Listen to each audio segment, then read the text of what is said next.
Bonjour, comment Bonjour. allez-vous? Très bien, et toi? Bien, merci. Comment vous appelez-vous, s'il vous plaît? Je m'appelle Jean-François Ferras. Ah, bon, et pouvez-vous me dire comment s'écrit votre nom? Mon nom de famille ou mon nom complet? Votre prénom? Mon prénom s'écrit J-E-A-N avec un trait d'union. Ok. François F-R-A-N-C-C-D-O-I-S. Ah, merci. Et quelle est votre occupation? Je suis directeur de langue au lycée. Au lycée. Tech, oui, à la prépa. Ok, merci. Et quelle est votre nationalité, s'il vous plaît? Je suis français et mexicain. Mexicain. Deux nationalités. Et pourquoi vous êtes au Mexique? Pourquoi? Parce que je suis venu visiter le Mexique en 1986 et après j'ai connu ma femme et je me suis marié et je suis resté au Mexique. Oh, parfait. Et pouvez-vous me dire de vos loisirs, parler de vos loisirs? En général, mes loisirs sont en relation à ma famille, c'est-à-dire d'aller au cinéma, de sortir, un petit peu faire du tourisme dans la région. Okay. Et au niveau personnel, j'aime lire et évidemment Internet, c'est-à-dire utiliser Internet pour chercher des informations, Facebook avec mes amis et des choses comme ça. Qu'est-ce que vous aimez du Mexique? Quelque chose que vous aimez du Mexique? J'aime, en particulier, je suis venu au Mexique pour voir la culture archéologique et j'aime beaucoup les sites archéologiques ici au Mexique, les différentes formes qu'on peut voir. Ça, c'est quelque chose que j'aime en particulier du Mexique et aussi les personnes, la vie avec les personnes, c'est-à-dire partager des moments de fête. Oui, je trouve ça assez intéressant. Et j'aime être un touriste dans le Mexique, c'est-à-dire faire du tourisme dans des villes comme Guanajuato, aussi San Luis Potosí, et les plages, etc. Mais connaître le pays comme tel. Ah, ok, merci. Et pouvez-vous me parler de votre famille, s'il vous plaît? De ma famille? Bien. Donc j'ai été marié, je suis marié pour la deuxième fois. J'étais marié une première fois avec ma première femme mexicaine. Malheureusement, elle est décédée en 2009, avec qui j'ai eu 2 enfants. Et maintenant, j'ai une toute petite fille qui vient d'avoir 2 ans avec ma deuxième femme, qui est mexicaine aussi. Et voilà, donc ça, c'est ma famille, celle que j'ai construite moi. Et puis en France, j'ai une sœur et j'ai 5 demi-frères et sœurs. C'est-à-dire que ma maman s'est remariée et son mari avait des enfants, donc eux représentent ma famille, une grande famille, surtout pour la France. Mais voilà, ce sont mes demi-frères et sœurs. Ah, ok, merci. Et avez-vous des animaux ou quel est votre animal préféré? Actuellement, nous n'avons pas d'animal, mais avant nous avions des chiens, des chihuahuas. Des chihuahuas? Oui. Et j'aime bien les chiens. En général, je trouve. En général, on est ou chien ou chat. Moi, je préfère les chiens. Ma maman préfère les chats. Moi aussi. Et pouvez-vous me parler un peu de vous et une petite description avec des adjectifs qualificatifs? Ok. Description physique, je suis relativement grand, 1m80. Je suis relativement aussi gros. Je pense que je pèse comme 110 kilos, quelque chose comme ça. Donc, un peu gros. J'ai les yeux verts. Et je suis châtain. Et en général, pour me décrire, je pense que je suis une personne sociable. Et voilà, je pense que c'est tout. Ah, merci, parfait. Et pouvez-vous me dire où habitez-vous? J'habite dans la région, oui, relativement près d'ici, à Cuautitlán Izcalli, donc dans l'État de México. Ah, ok. Et avant, j'habitais à Monterrey pendant 25 ans. 25 ans. J'ai habité 25 ans à Monterrey. Mhm. Et quand j'étais en France, j'ai habité dans deux régions différentes. La première région, c'est quand je suis né, c'était près de la frontière avec l'Espagne. Mhm. Et ensuite, dans la région qui est proche de Lyon, au sud de Lyon, qui s'appelle la Drôme. Et la ville la plus grande, la plus près, c'est Grenoble. Ah, ok. Grenoble, c'est une ville universitaire avec quelque chose d'intéressant, c'est parce qu'il y a des études sur l'énergie nucléaire et les fragmentations de particules, des choses comme ça. Ok. Donc c'est intéressant pour tout ce qui est nucléaire, l'atome, Ok. pour la recherche. Ah, merci. Et quelles sont vos chansons, livres et films préférés? Mes chansons... Les chansons, en fait, je suis assez éclectique, c'est-à-dire j'aime beaucoup de choses de différentes variétés. En Mhm. particulier, j'aime par exemple le jazz. Et il y a un groupe qui s'appelle The Faz, qui est un groupe allemand, et qui a une chanson qui s'appelle Jazz Music, que j'aime beaucoup. Mhm. J'aime la musique classique. En général, par exemple, le Mozart, le Requiem. Mhm. Et en même temps, j'aime des choses comme le reggae, Bob Marley, mais aussi d'autres groupes comme Steel Pulse, avec une chanson qui s'appelle Roller Skate. Et j'écoute beaucoup plus de chansons en anglais, par exemple qu'en espagnol. En espagnol, je n'apprécie pas forcément, par exemple, la ballade. Ah, ok. J'aime bien Miguel Bosé ou Soda ok. Stereo. Mhm. Et en français, j'aime un peu de choses classiques comme Jacques Brel et puis d'autres personnages plus actuels comme Benabar ou Zaz, Ok. qui sont des chanteurs De que j'aime bien. France. Oui, des gens un peu plus actuels, on va dire, non? Ah, ok.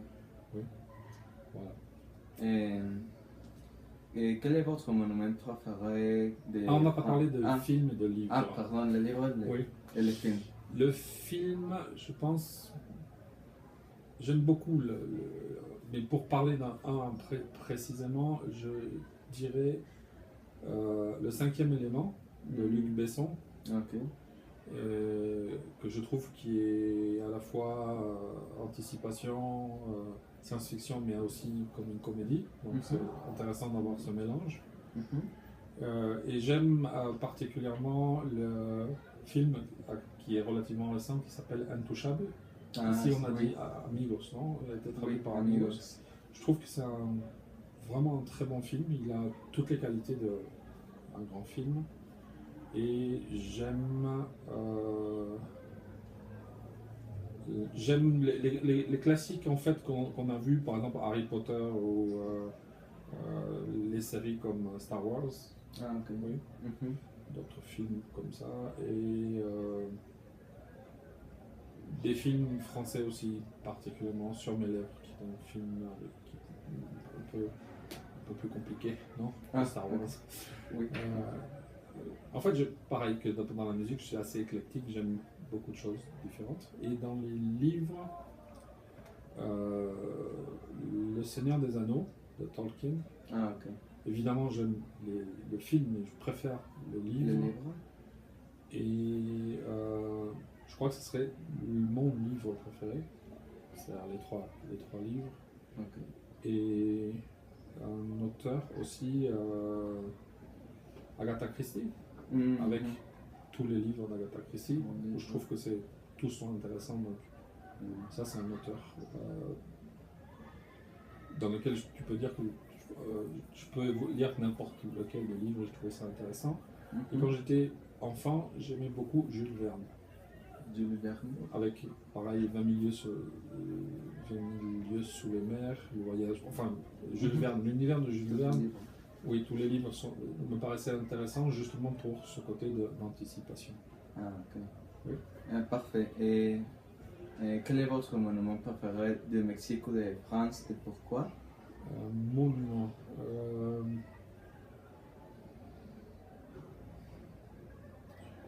Je pense que Bellas Artes, comme monument, il est symbolique.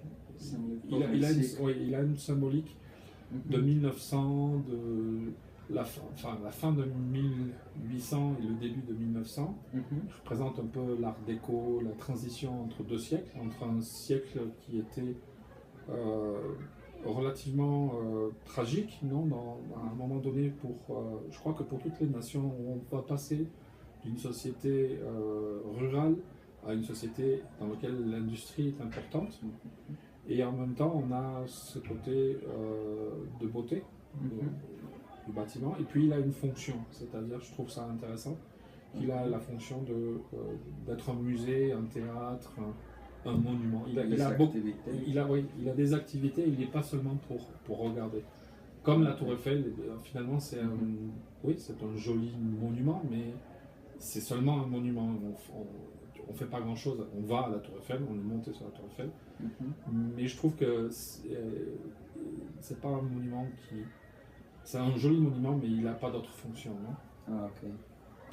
Et je pense, par exemple, en France, un monument qui me paraît intéressant, mais c'est pas un monument construit pour être un monument, c'est un peu un petit Stone Age, c'est-à-dire ce sont des choses qui s'appellent Karnak, ce sont des pierres qui ont été mises, c'est un lieu qui est très ancien, à peu près 7000 ans, quelque chose comme ça, et on ne sait pas forcément pourquoi il a été construit comme ça, et je trouve intéressant parce que c'est mystérieux. Oui, c'est mystérieux, ça fait partie des questions de pourquoi les gens ont construit des choses comme ça et pourquoi ils ont laissé ces pierres alignées. Donc, cet espace s'appelle Karnak. Et j'aime aussi un autre espace qui s'appelle le Pont du Gard. Et le Pont du Gard, c'est quelque chose fabriqué par les Romains, qui est un aqueduc, c'est-à-dire qu'il était pour transporter l'eau. Et aussi c'est un pont, c'est-à-dire il y a les deux choses. Il a été fabriqué pour traverser, et il a été fabriqué dans l'an 50, c'est-à-dire c'est quelque chose qui a 2000 ans, on va dire. Non? Et ce qui est très intéressant, évidemment, c'est que c'est un monument qui a duré dans le temps, mais aussi la technique, c'est-à-dire sur les 400 mètres, le dénivelé pour que l'eau elle puisse continuer est de moins d'1 centimètre. C'est-à-dire ils ont été très très précis. Et même les ingénieurs de maintenant auraient des problèmes pour fabriquer un monument de ce style-là. Donc ça veut dire quoi? Ça veut dire que dans l'Antiquité, les gens avaient... Ça parle de l'histoire finalement. Et je trouve ça intéressant. C'est-à-dire, on revient à l'idée, je trouve que c'est un monument avec des fonctions. On peut l'admirer pour l'esthétique, mais aussi on peut l'admirer pour cette idée de les ingénieurs qui l'ont construit. La précision. Oui, ils sont précis. Il y a 2000 ans, ont été tellement précis que maintenant on aurait même des problèmes pour faire ça. Voilà, donc c'est pour ça que j'ai un peu d'admiration pour ce monument en particulier. Ah, ok, merci. Et finalement, pouvez-vous me raconter votre souvenir préféré de France ou souvenir favori de France? Les souvenirs favoris, je crois que mon souvenir favori, c'est d'aller à la neige, faire du ski, oui, et ensuite aller à la piscine. C'est-à-dire comme la piscine, elle est couverte, être à l'intérieur de la piscine quand il est en train de neiger à l'extérieur, que tu es fatigué, mais tu es relaxé complètement parce que tu as fait une activité physique, et le partager à mes enfants, je trouvais ça très intéressant. Je trouvais intéressant de pouvoir justement avoir les choses que j'ai aimées quand j'étais enfant en France, et pouvoir les partager avec mes enfants, et en particulier c'était ça, d'aller faire du ski pendant 3, 4, 5 heures, et ensuite d'aller à la piscine, et ensuite boire un chocolat chaud, et ça c'était un moment fantastique. Parce que voir neiger, voir la neige qui tombe, où toi tu es en train de nager, mais la piscine elle est chaude, c'est super agréable, non? C'est comme ici au Mexique, quand tu dis tu mets les pieds dans le sable et tu es à la plage, non? Tu mets les pieds dans le sable et tu bois un coco. C'est un moment de relax, non? Tu vois la mer. C'est quelque chose d'intéressant à partager. Voilà. Ok, merci pour l'entretien, ça c'est tout. Merci beaucoup. Merci pour votre temps. Merci à toi. Au revoir. Au revoir.